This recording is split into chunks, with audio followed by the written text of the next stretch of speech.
November 8, 1942. Richmond, California. Kaiser Shipyards number 2.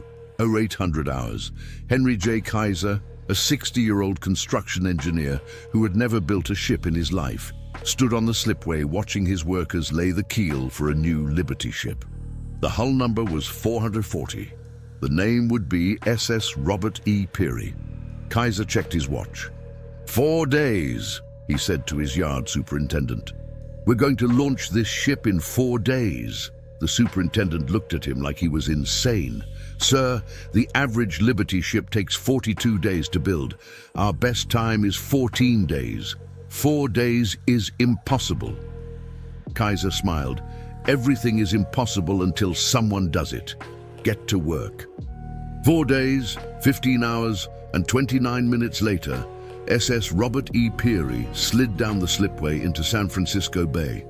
A complete 10,000-ton cargo ship, built from keel to launch in less time than it took most shipyards to complete the paperwork. 3,000 miles away, Captain Lieutenant Reinhard Hardigan stood in the conning tower of U-123, watching through his periscope as 2 Allied merchant ships burned on the horizon.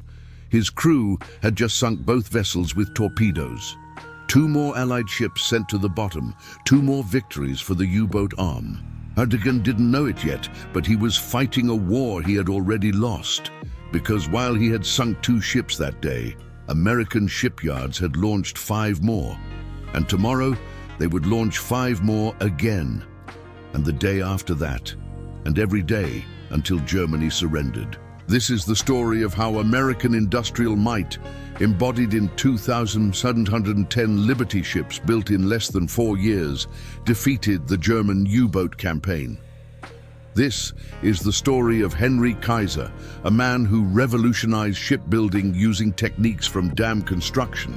This is the story of how America built ships faster than Germany could sink them. The mathematics were simple, brutal, and ultimately decisive.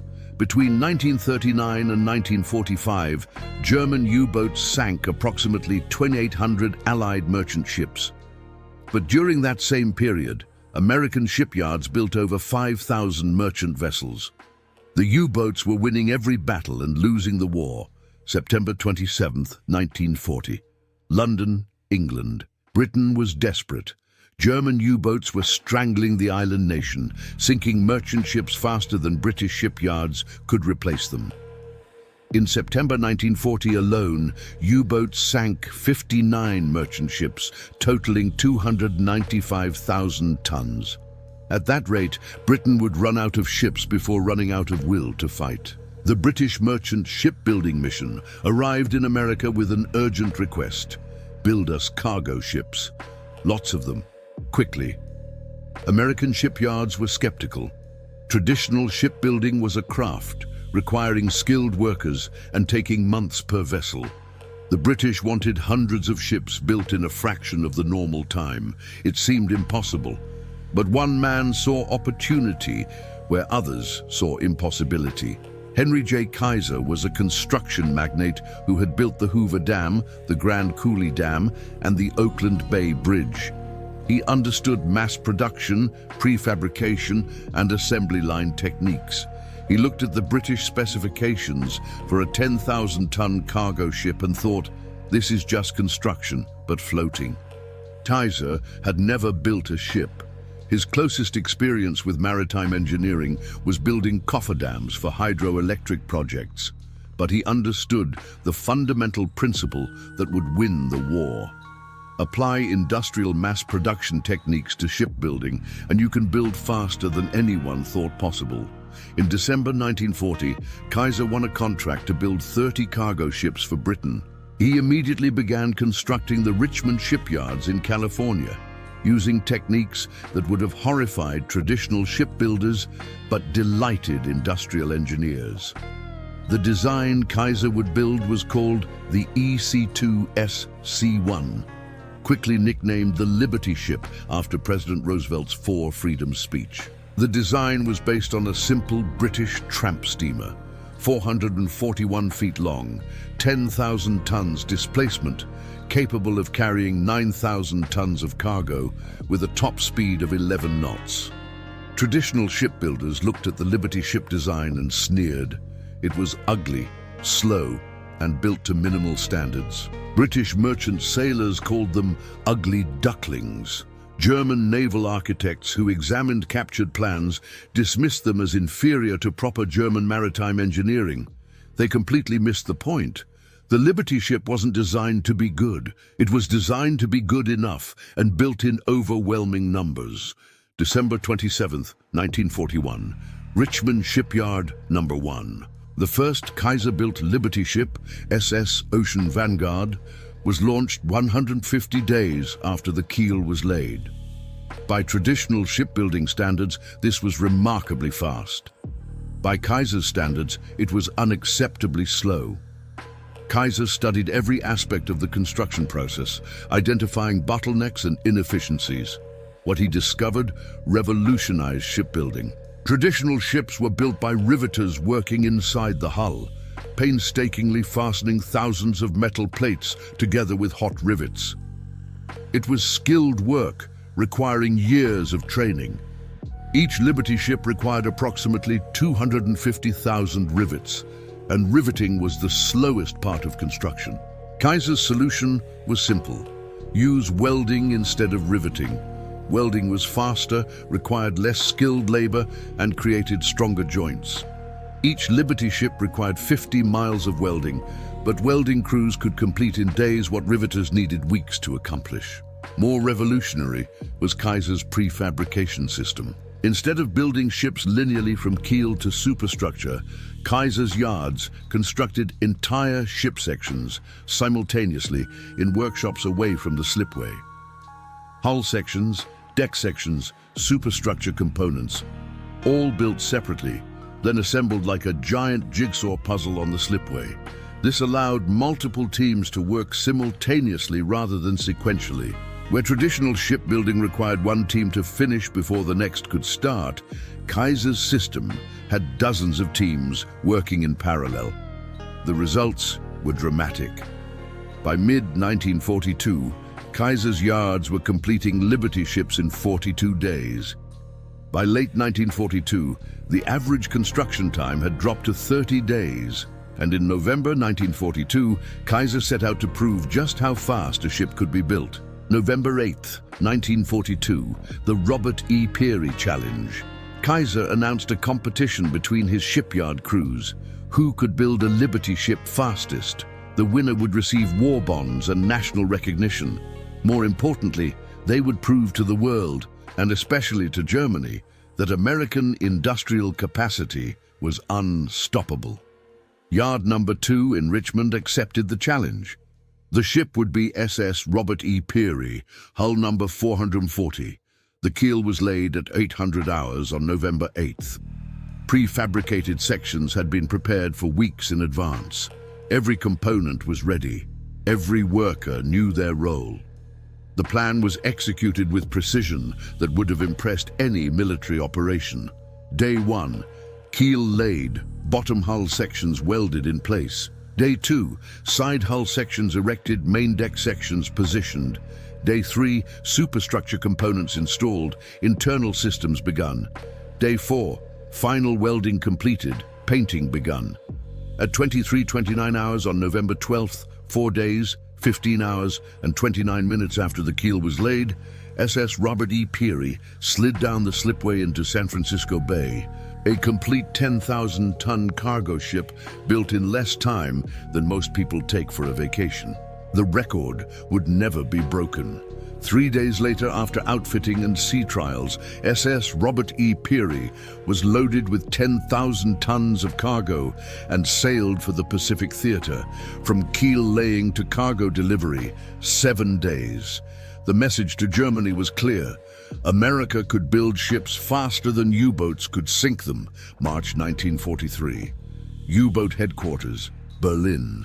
Gross Admiral Karl Dönitz, commander of the German U-boat force, studied the intelligence reports with growing alarm. His U-boats were achieving unprecedented success.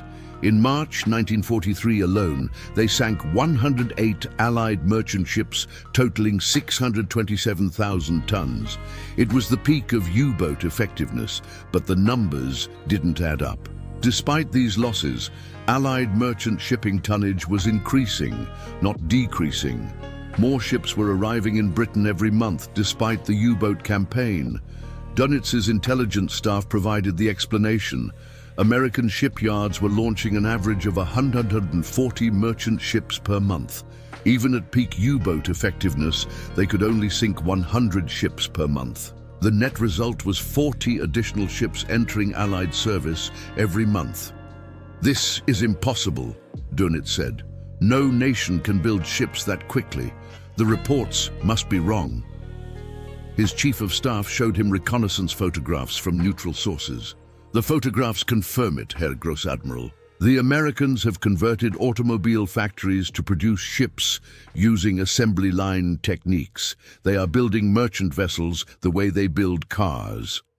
Dönitz stared at the photographs showing dozens of Liberty ships in various stages of construction at a single shipyard. He did the mathematics. If every major American shipyard was producing at similar rates. "We can't sink them faster than they build them," he said quietly. "We've already lost this campaign." The statistics were undeniable. Between 1941 and 1945, 18 American shipyards built 2,610 Liberty ships.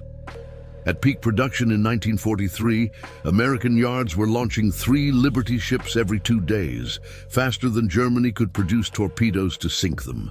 The average construction time for a Liberty ship in 1943 was 30 days. Kaiser's yards averaged 17 days. Some ships were completed in less than 2 weeks. By comparison, building a single German Type 9 U-boat required approximately 300,000 man-hours and took 9 to 12 months from keel laying to commissioning. In the time Germany built 1 U-boat, American yards built 30 Liberty ships. The mathematical advantage was overwhelming, and it wasn't just Liberty ships. American yards were also producing 531 Victory ships, faster, improved Liberty ships, 534 T2 tankers, hundreds of military cargo vessels, dozens of aircraft carriers, battleships, cruisers, and destroyers. The total American merchant shipbuilding program produced over 5,000 vessels during the war. German U-boats, at their peak effectiveness, sank approximately 2,800 Allied merchant ships, meaning America alone built nearly twice as many ships as Germany sank from all sources. May 1943. SS Jeremiah O'Brien, North Atlantic.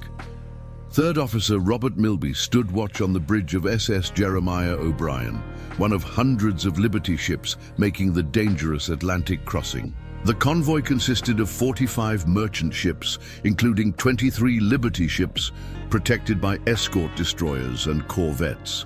On May 13th, a wolf pack of 6 German U-boats attacked the convoy. For 3 days, the battle raged. U-boats torpedoed 4 merchant ships, including 2 Liberty ships. The escort sank 1 U-boat and damaged 2 others. Milby watched the Liberty ship ahead of him take a torpedo amidship. The explosion was massive, the ship visibly buckled, and he was certain it would sink within minutes. But it didn't. The Liberty ship, SS William Hooper, remained afloat despite the damage. The crew activated damage control procedures, pumped water from flooded compartments, and kept the ship moving. 8 hours later, tugs arrived to tow William Hooper to port. This wasn't unusual. Liberty ships proved remarkably difficult to sink. Their welded construction, divided into watertight compartments, gave them extraordinary survivability. Many Liberty ships survived torpedo strikes that would have sunk riveted ships immediately. German U-boat commanders were frustrated by this resilience. Korvettenkapitän Wolfgang Luth, one of Germany's most successful U-boat aces, wrote in his patrol log, "Attacked American Liberty ship with 2 torpedoes. Both hit amidship. Expected immediate sinking. Ship remained afloat and reached port. These American ships are crudely built but difficult to sink." The welded construction creates structural integrity that riveted ships lack. The statistics confirmed this observation. Of 2,010 Liberty ships built, 200 were lost to enemy action, a loss rate of 7.4%. This was significantly lower than the loss rate for traditionally built merchant ships, and when Liberty ships were lost, they were quickly replaced. Kaiser's shipyards maintained reserve capacity specifically for rapid replacement. When a Liberty ship was reported sunk, a replacement would be launched within days. August 1943, Kaiser Richmond Shipyard.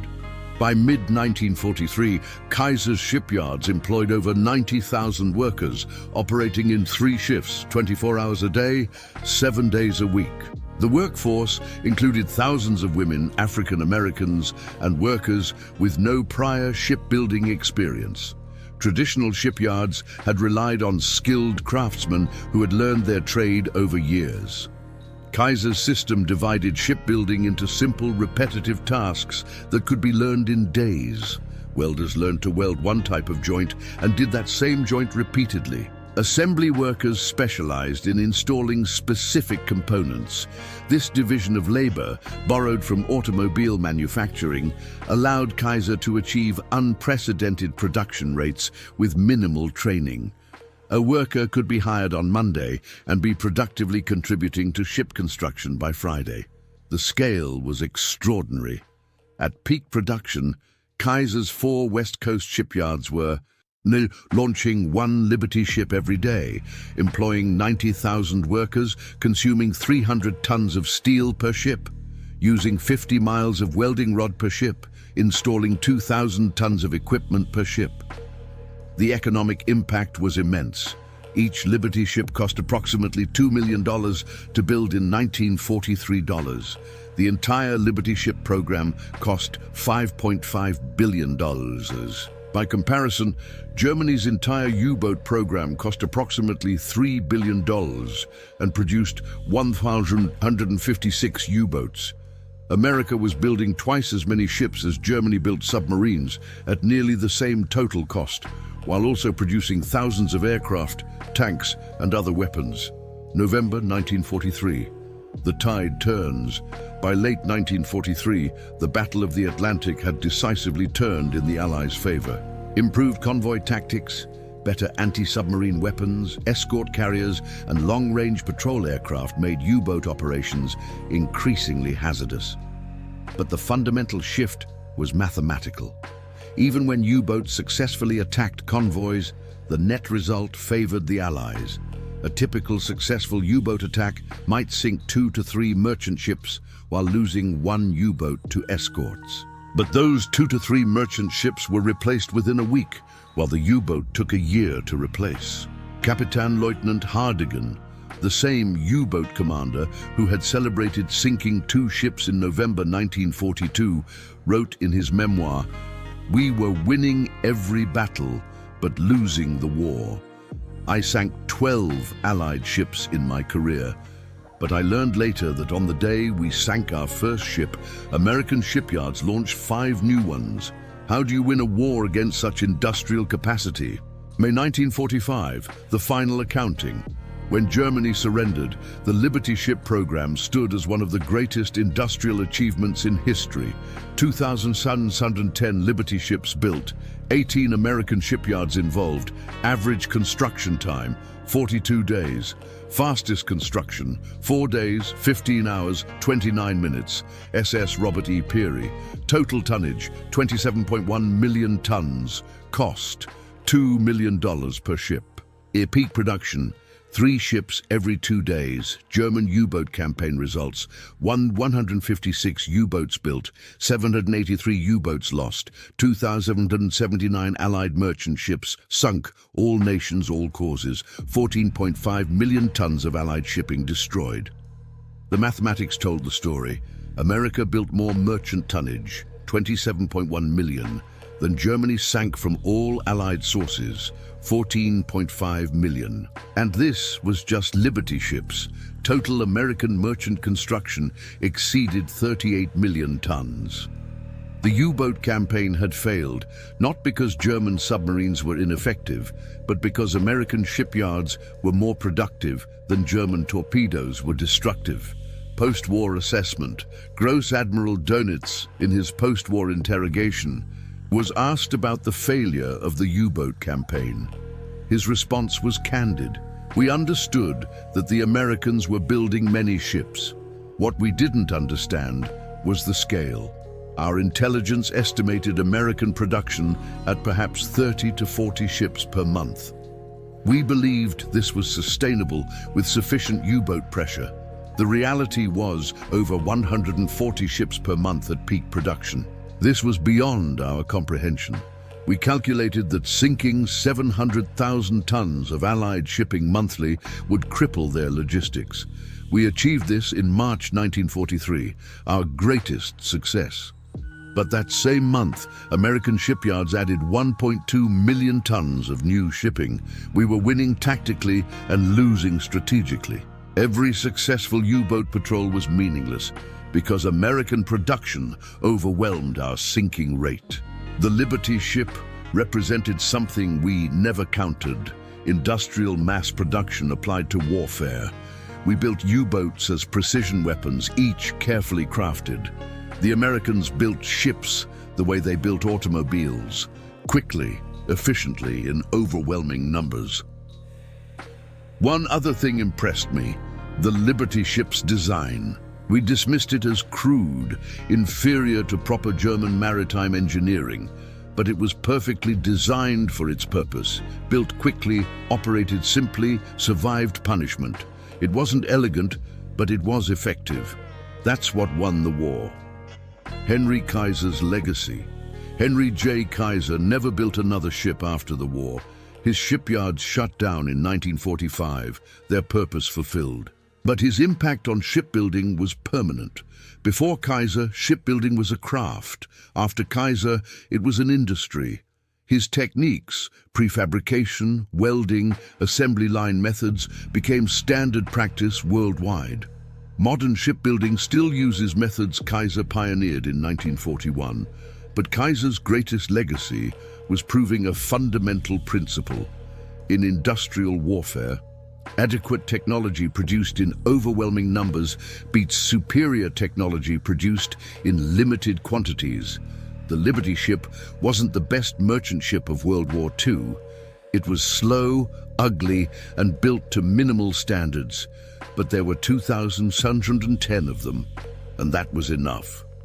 In a 1943 interview, Kaiser was asked about the Liberty ship's reputation as crude and utilitarian. His response captured the essence of American industrial philosophy. Critics call the Liberty ship ugly. They say it's not a proper ship. They're right.